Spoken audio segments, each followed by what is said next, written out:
Jose PJ B. Bautista, ang handsome musikero ng Bukawi, Bulacan.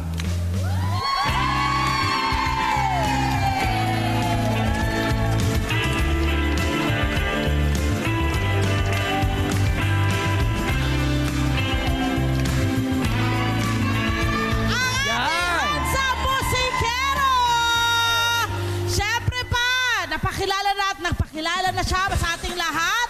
At syempre, kailangan nating makilala pa siya ng husto. Good morning! Magandang umaga po. Yan! Kuya Tony Pep! Ayan, bati ka naman sa mga fans mo, sa mga followers mo, sa barangay at sa buong bayan. Binabati ko nga pala ang mga taong sumusuporta sa akin sa nakaraan pong hari ng Atreyna ng Bukawi po. Oo, siya'y naging hari ng Bukawi! 2025!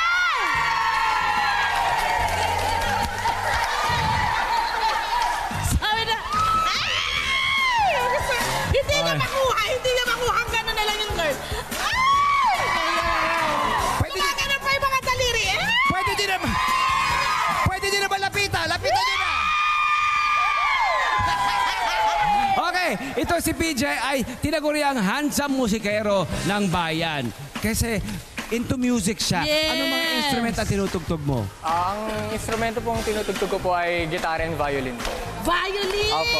Wow! At ano yan, sinabay mo o sinabay mong inaral? O Bali po, isa-isa, anong ginawa mo? Yung una ko pong inaral is gitara po nung high school po. And sumunod po, natutunan ko rin pong mag-violin. Parang nahikayat po ako. Bakit mo inaral itong dalawang instrumentong ito? Anong meron dun sa dalawang instrumento at napili mo yung dalawang yun? Sa tingin ko po, sobrang po kasi, nakaka-inspire po na mag-aral po ng instrumento. And ayun lang po, may nag-encourage lang rin po talaga sa akin na mag-aral po ng instrumento. Yes! Hanggang sa kasalukuyan ba, nag-aaral ka pa rin ng mga instrumentong ito or ni-improve mo pa rin ba? Bali po, hindi na po ako nag-aaral ng iba pang instrumento. Kumbaga, ni-improve ko na lang po.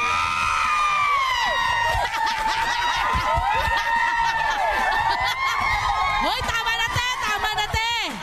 Te, tama na, te! Ito si... Nabura na yung mukha, te! Nabura na yung mukha, te! Itong si ate, matapos magpunas, nalulutag para nanalo. Si ate, pinunas siya, tapos pinunas siya rin sa Bakit nga naman hindi? Pero ito na! Siyempre, bago ka naging hari ng Bukawi, marami ka muna mga pinagdaanan ng mga pageant, bago ko muna kuha to. Opo. Gano'ng karami muna ang iyong sinalihan?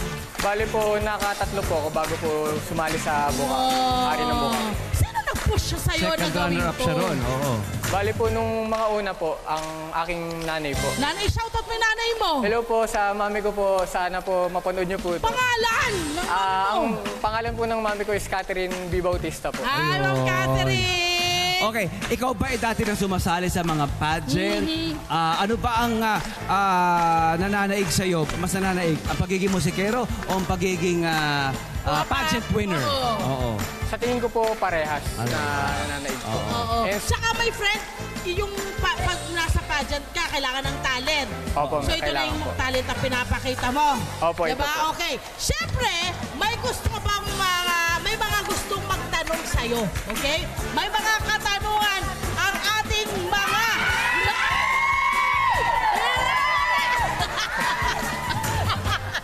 Tumigil ka na! Maghunos dili ka! Kinikilig ako!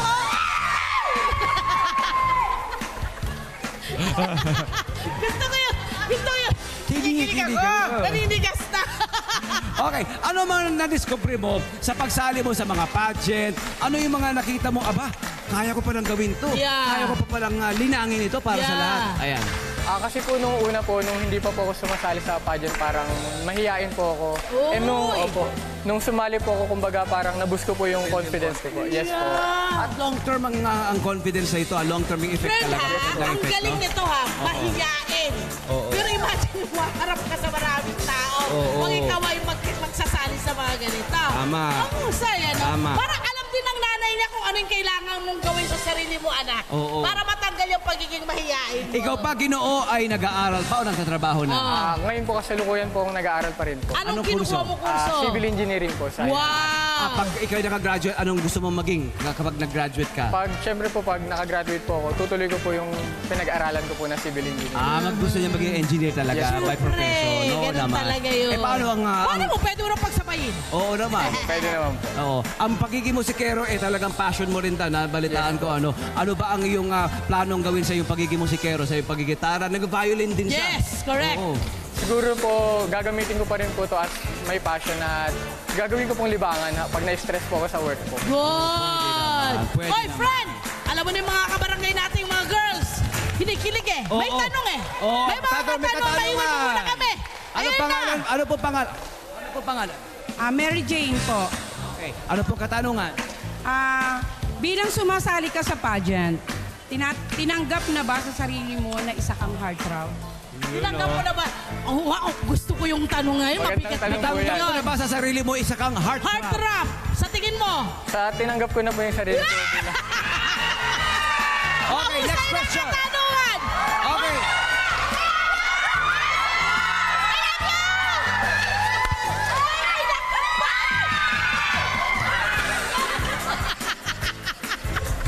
Ayun na!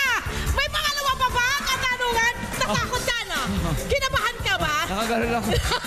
Okay, ano po katanungan? Pangalan po muna. Julian Ramos. Ayan, ano po katanungan po? Ikaw ang nanalong hari ng Bukawi 2025. Sining at Kultura. Paano mo gagampanan ang role na ito? Ano ang mga tungkulin mo bilang hari ng Bukawi 2025, Sining at Kultura? Para naman, para sa recitation. Recitation. Ate, sabi namin isang katanungan lang, parang nobela yan, ah. 42. 42 questions. 42. Grabe! Oh. Be, ang dami mo raw kailangan na mga role. Ano ba mga roles mo? Anong kailangan mong gawin? Sa tingin ko Gampanan. po, yung magiging role ko po is ibahagi po yung ating kasaysayan, sining turismo na meron po sa bayan ng Bukawi. Dahil ang hari at reyna ng Bukawi ay hindi lang patungkol sa pagiging maganda or pagiging pogi po. Yes. Pagkus meron tayong mithiin na ipagmalaki ang ating kasaysayan, yun lang po. Okay. Nay, ulitin mo nga yung ginagawa mo. Sabi ni nanay, oh. Pwede mo Paano lapitan. para kailangan natin nakambulaan siya rito? Oy, nauuhaw! Painumin niyo ng tubig! Nauuhaw! Tubig! Painumin niyo tubig! Painumin niyo! Oh, ito may katanungan. Mahusay. Napakaganda ng inyong gagawin. Pero ito, my friend, may isa pa po tayo. Ano po pangalan nila? Angel po. Anong katanungan po? Bilang musikero, anong kanta ang pwede mong tugtugin na makakapag-describe ng pakiramdam mo bilang hari ng Bukawi 2025, Sining at Kultura ng Barangay Heartthrob? Ano daw ang awitin? Sa tingin ko po, ang awitin na Dilaw by Maki. Bakit? Kasi po pag nanalo po kayo, nakakakilig po eh. Yan! Totoo naman nakakakilig. Te, dahan-dahan, te. Hello po mga Kanet 25! Si Kuya Tony Pet po ito mula sa Love, Tony Pet and Everything. For more Love, Tony Pet and Everything updates, just click on our subscribe button and follow us on our Net25 social media pages at Net25 TV and at Net25 Entertainment Facebook. Magkita-kita po tayo!